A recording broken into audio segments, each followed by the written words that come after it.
Estamos começando mais um Lê Responde número 27 aqui no canal. Se você ainda não conhece, é meu quadro quinzenal em que eu respondo questões de provas para te ajudar a estudar.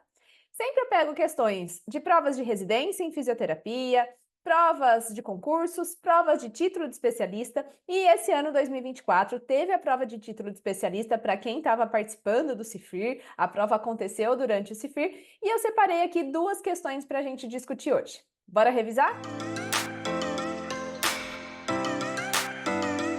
Bora então revisar essas questões da prova de título de especialista em fisioterapia neonatal e pediátrica que aconteceu em 2024.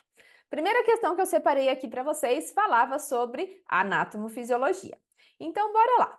Crianças e, principalmente neonatos, apresentam características anatomofisiológicas inerentes à idade que as tornam mais vulneráveis aos quadros de insuficiência respiratória, quando comparados aos adultos.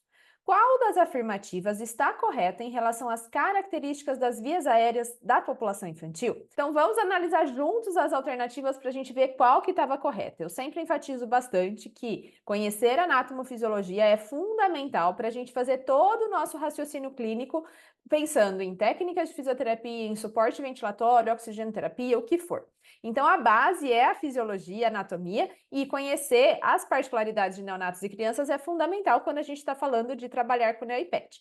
Então, sempre tem questões de anatomia e fisiologia. Tem uma aula aqui no canal que eu falo só sobre isso. É uma dos primeiros vídeos que apareceu aqui no canal, né, que eu postei, mas ainda vale vocês darem uma estudada por lá, porque tem um conteúdo bem importante de fisiologia, anatomia e fisiologia do sistema respiratório de neonatos e crianças. Vamos lá então ver as alternativas. Primeiro, as narinas da criança são grandes. Não, aqui já está errado. Olha, as narinas são pequenas e facilmente obstruídas. Daí estaria certo se aqui tivesse pequenas, promovendo alta resistência ao fluxo aéreo. Então, na verdade, ela ser grande diminuiria a resistência ao fluxo aéreo, né? Está errado. Se aqui tivesse pequena, essa alternativa estava correta. Mas no caso, ela está então errada. Alternativa B. A laringe das crianças está localizada em um nível inferior em relação às vértebras cervicais se comparada a de um adulto. Aqui também está errado, ela está localizada mais acima, aproximadamente ali C2, C3, enquanto que no adulto é na altura mais ou menos de C4. Então essa alternativa também estava errada. Alternativa C. A cricoide é o ponto de maior diâmetro da via respiratória em crianças. Não, é o ponto de menor diâmetro. Essa também está errada. E alternativa D. A área subglótica é estreita em formato de cone. Desse modo, um pequeno edema subglótico pode aumentar o estreitamento, favorecendo o aumento do trabalho respiratório. Essa era a nossa alternativa correta, porque está justamente falando que a via aérea de neonatos... A via aérea de neonatos, crianças pequenas, tem esse formato mais em cone, enquanto que do adulto é um formato mais cilíndrico. Isso faz com que qualquer edema que tenha nessa região aumente muito o trabalho respiratório, inclusive em crianças que são submetidas a suporte ventilatório, a uma via aérea artificial. Vamos imaginar uma criança que ficou entubada um tempo, essa via aérea aqui é muito estreita, por isso também a gente usa um tubo sem o cuff nos neonatos, porque já faz um certo vedamento da via aérea, apesar de ter algum vazamento ali, mas isso vai fazer com que tenha uma lesão de mucosa muitas vezes, e o principal fator de falha de extubação de neonatos e crianças pequenas é justamente o edema de vias aéreas, é a laringite pós-extubação, porque é muito estreito, tem esse formato mais de cone, e aí, quando faz edema, leva a uma dificuldade respiratória, inclusive após a extubação desses pacientes, que é muito comum. Então, a alternativa correta era essa. Vamos ver por que a alternativa E estava errada. O calibre das vias aéreas inferiores de crianças é reduzido, ótimo, ocasionando baixa resistência à passagem do ar. Aqui estava errado, né? Por ser reduzido o calibre das vias aéreas, é que a gente tem um aumento de resistência de vias aéreas. Lembra da lei de Poiseuille, que mostra pra gente que quanto menor o raio, elevado à quarta potência, maior vai ser a resistência de vias aéreas.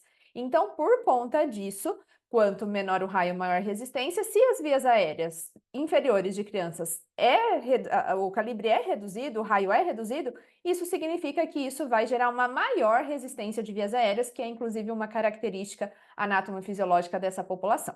Então aí essa alternativa também estava errada. Vamos para a próxima questão?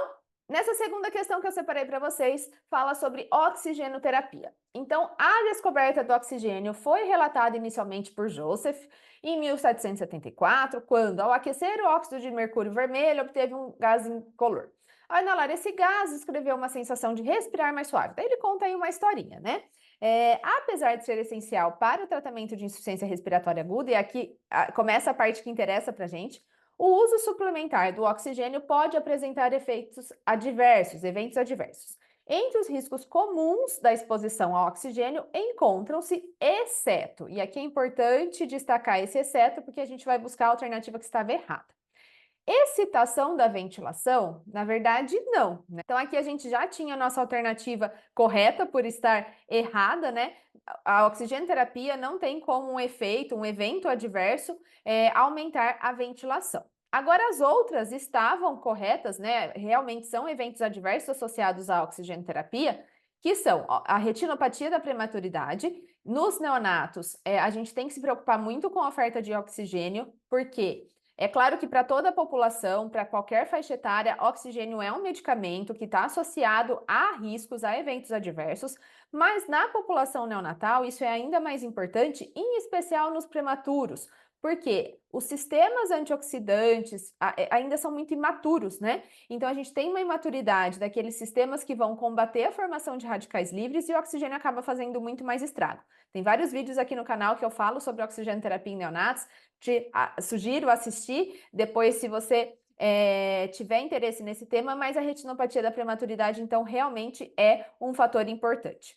A telectasia de absorção também, principalmente quando a gente oferece uma FO2 acima de 50%, alguns autores relatam 70%, mas por que que isso acontece? Porque quando a gente está respirando em ar ambiente, eu tenho 21% de oxigênio que está fazendo troca entre alvéolo e capilar, mas o que mantém aquele meu alvéolo aberto é o nitrogênio, que é a principal composição do ar que a gente inspira. Mais de 70% do ar é nitrogênio, 21% oxigênio e uma pequena porcentagem de outros gases. Então, o oxigênio está ali fazendo troca, mas o nitrogênio mantém aquela via aérea aberta, mantém aquele volume residual, capacidade residual funcional do nosso sistema respiratório.